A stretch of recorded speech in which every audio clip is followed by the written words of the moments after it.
Welcome to your favorite channel. What if the person you trusted with your heart was also quietly planning to take everything you owned? What if love didn't just blind you, but led you to hand over your dreams, your home, and your legacy willingly? Tonight on your favorite channel, we bring you a powerful story about love, loyalty, betrayal, and justice. Amy Roloff, trusting and loving, handed over half of her property, including her cherished little kitchen, to her husband, Marek.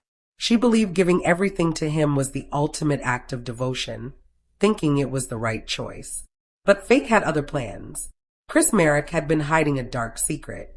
For over a year, he had been secretly involved with a woman named Jenny. Even worse, he had secretly married Jenny behind Amy's back. The revelation shattered Amy's world. The man she trusted with her heart and her fortune had betrayed her completely.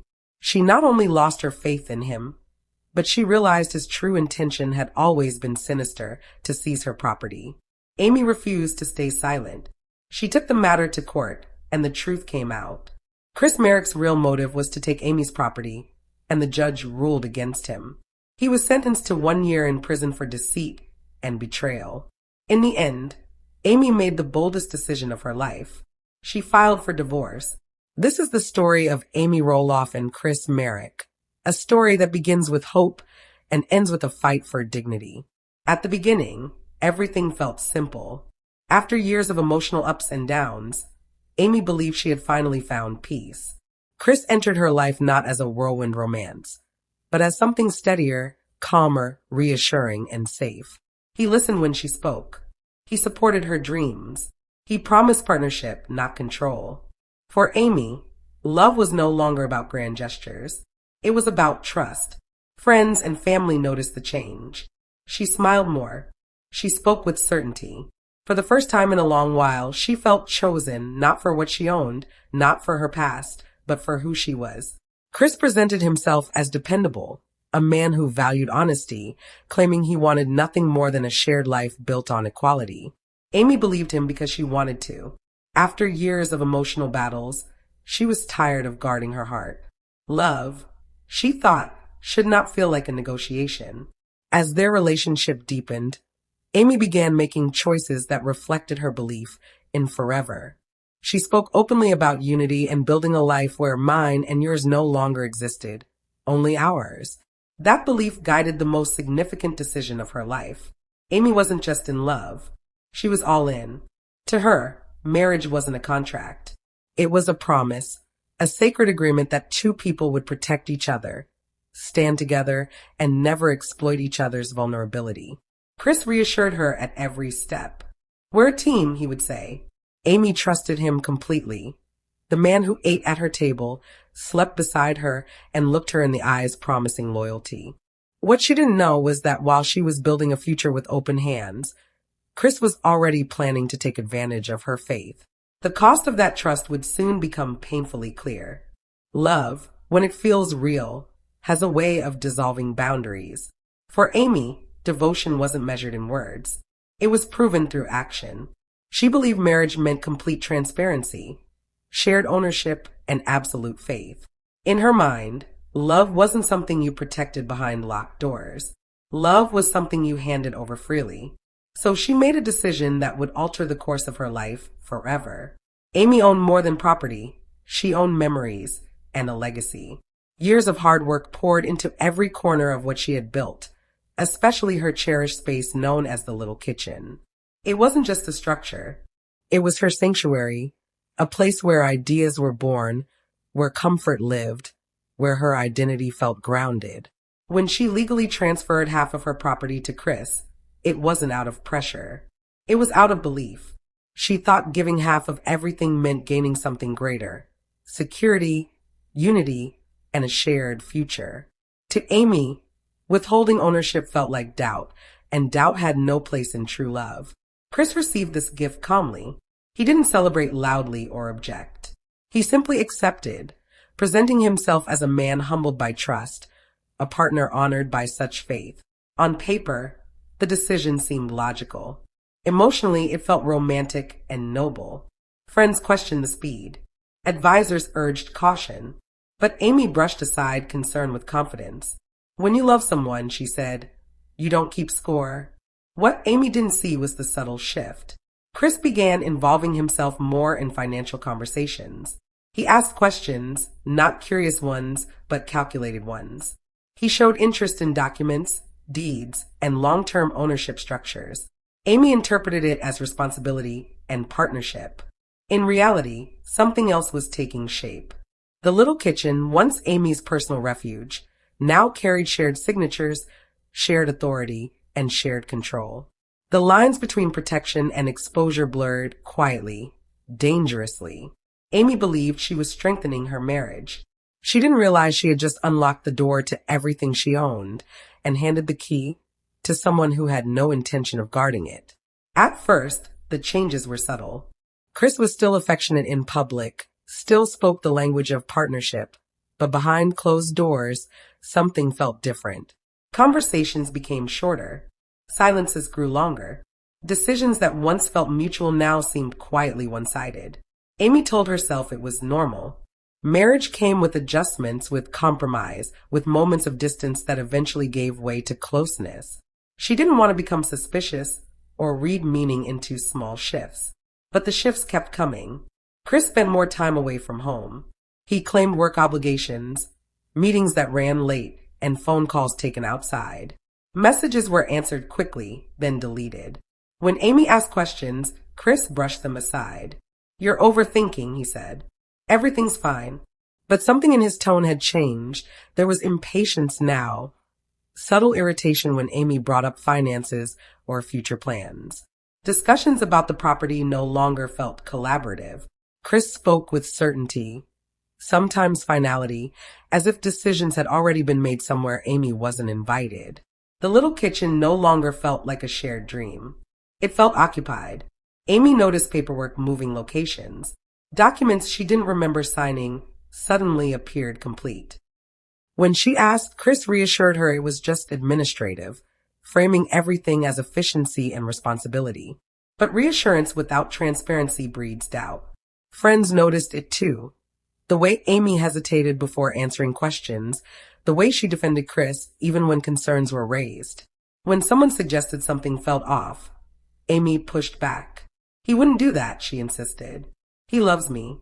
But love, she learned, doesn't hide. The emotional distance grew heavier. Intimacy faded into routine.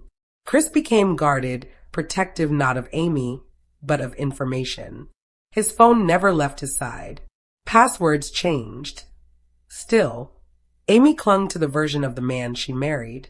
She reminded herself of promises, of vows, of the belief that trust once given should not be withdrawn without proof. She feared becoming cynical more than she feared being wrong.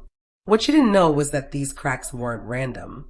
They were early signs of a life being lived in parallel, a truth being carefully hidden, and a betrayal that was no longer approaching but already unfolding behind closed doors. While Amy tried to preserve the marriage, someone else was quietly stepping deeper into a secret that would soon destroy everything. Secrets have a way of surfacing, not all at once, but in fragments. For Amy, the first sign came from something she couldn't ignore: instinct. A quiet, persistent feeling that refused to be silenced. She had trusted her heart once without question. Now that same heart was warning her. The name surfaced by accident. A message preview flashed briefly on Chris Marek's phone. Long enough for Amy to see it, short enough for him to dismiss it. He turned the screen away too quickly. Who's Jenny? Amy asked calmly. Chris froze for a second. She's no one, he replied. Just someone from work. The explanation came too easily, too quickly. Amy wanted to believe him. She told herself she was being paranoid. But curiosity, once awakened, does not sleep again.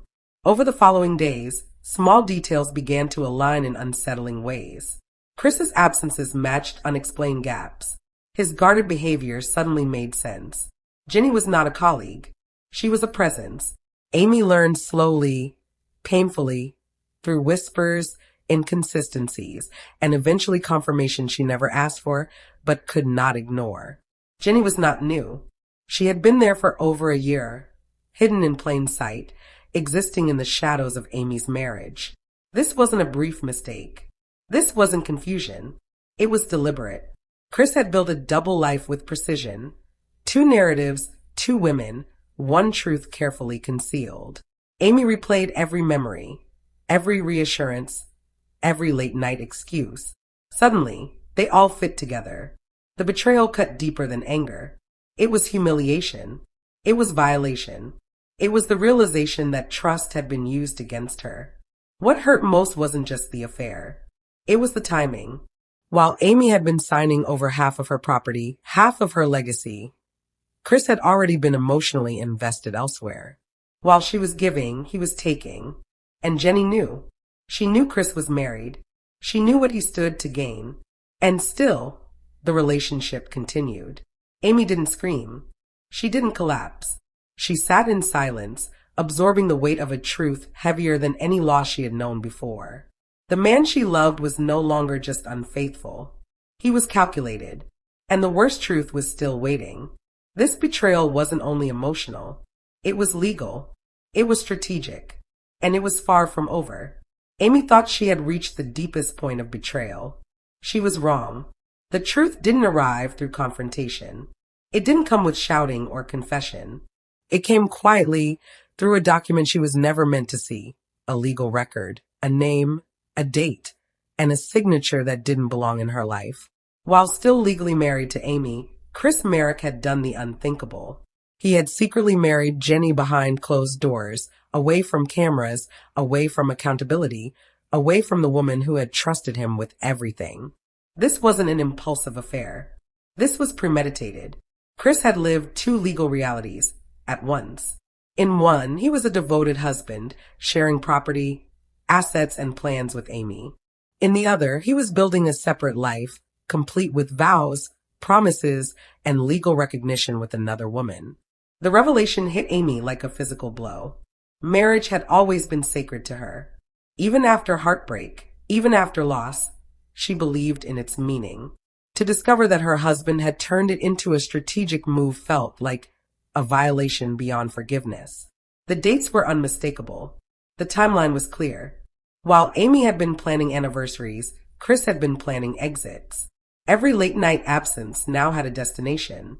Every guarded phone call had a reason. Every sudden interest in legal documents carried intention. The secret marriage wasn't an impulsive act of passion. It was a calculated step toward control, property, and power. Amy realized she had not simply been betrayed. She had been positioned. Her love had been used as leverage. Her trust had been converted into access. Her marriage had been reduced to a legal obstacle in someone else's plan. Even more devastating was the silence. Chris never told her. Jenny never warned her. They moved forward knowing Amy existed, knowing she was being deceived, knowing her world would eventually collapse. That knowledge hurt more than the betrayal itself. Because love can end, but deception requires intent. When Amy finally understood the full picture, one truth became undeniable. This was no longer about heartbreak. It was about theft disguised as devotion. And Amy Roloff was done being quiet. There are moments in life when everything before feels like preparation, and everything after feels like survival. For Amy, this was that moment. The confirmation of the secret marriage didn't come with drama or raised voices. It came with silence. A silence so heavy it felt impossible to breathe through. She sat alone, staring at documents proving her life had been carefully manipulated while she believed she was building a future. Shock gave way to disbelief. Disbelief gave way to grief. Grief hardened into clarity. Amy replayed every memory with brutal honesty, every promise, every reassurance, every time she had defended him when doubt crept in.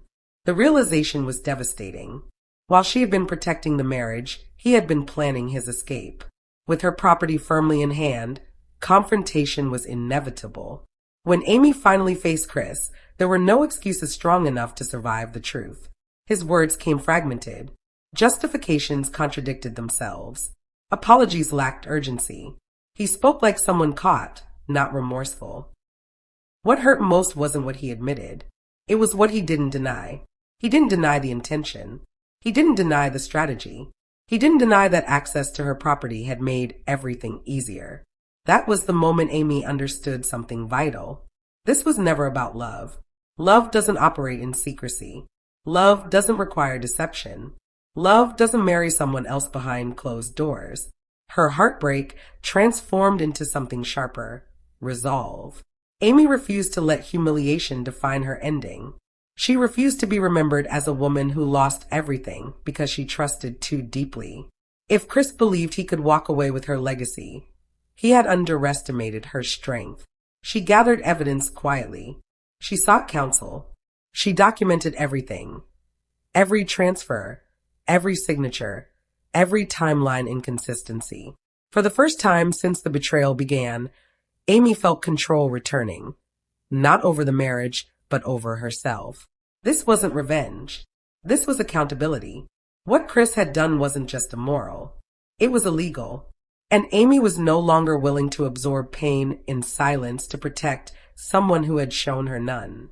As she prepared to step into a courtroom, Amy made a decision that would define the rest of her story. She would fight not just for property, but for dignity, for truth, for the right to reclaim her life because her world had collapsed. The courtroom was still weeks away, but the battle had already begun, quietly, deliberately, and on Amy's terms. In the days that followed the confrontation, Amy allowed herself one final moment of grief, not for the marriage, but for the woman she had been, the woman who believed love alone could protect her. When that moment passed, she made a promise to herself. She would never confuse silence with strength again. Amy began assembling the truth piece by piece. Amy knew the next steps would be difficult. The emotional weight of betrayal was heavy, but she had learned to separate it from action. She could not change the past, but she could control the future. Every decision now had to be measured, precise, and focused on reclaiming what was rightfully hers. She started by gathering every document, every piece of evidence, and every record that showed Chris's deception. Every signature, every property transfer, every email that contradicted what he had told her, all became pieces of a story that needed to be told. Amy was meticulous. She could not afford a single mistake. Her legal team advised her on every possible angle. They explained the seriousness of Chris's actions, secretly marrying another woman, manipulating property transfers, and exploiting trust. The lawyers made it clear that this was no ordinary divorce or marital disagreement. This was a case that involved fraud, misrepresentation, and a breach of fiduciary responsibility.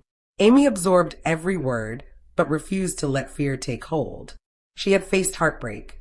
She had faced humiliation. Now she would face the law. As the courtroom date approached, Amy prepared mentally and emotionally. She visualized the confrontation not as a personal attack, but as a battle for justice. She would not scream or cry in front of strangers. She would not beg or plead. She would present facts, evidence, and truth. For Amy, this was not revenge, it was accountability. On the first day of court, the tension was immediate. Marek appeared calm, composed, as if nothing was wrong. Jenny was not present, but her absence did nothing to soften the weight of the story. The judge listened carefully as Amy's legal team presented the case. Evidence of secret marriage, inconsistencies in property documentation, and proof of misrepresentation were laid out systematically. Every point was clear, every claim verifiable. Amy watched quietly as the courtroom absorbed the reality of the situation. She did not speak immediately, but her presence was enough. Her calm composure, her careful attention to every detail, showed a strength that Chris could not match. For the first time in months, Amy felt empowered. The power had shifted. Witnesses were called. Friends who had noticed odd behavior. Accountants who had flagged irregularities, and staff who remembered sudden changes in property management all spoke. Their accounts were consistent. Their stories confirmed what Amy had already suspected. It was no longer just her word against Chris's. The truth had a voice.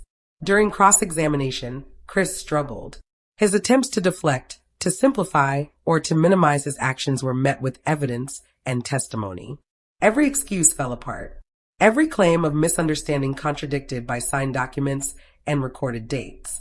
For months he had acted with confidence, believing he had covered his tracks. In court, those tracks led directly to him. Amy remained silent through much of the trial, letting the facts speak. She focused on her breathing, her composure, her resolve. When she finally spoke, it was measured, precise, and powerful. She described the emotional and legal betrayal, how trust had been used against her, and how property meant for her and her children had been manipulated. Her words were not emotional outbursts, they were testimony grounded in reality. The courtroom response was immediate. Observers understood the gravity. Friends, family, and legal professionals alike began to grasp how deeply Chris had violated both trust and law. Amy's careful, steady presence contrasted sharply with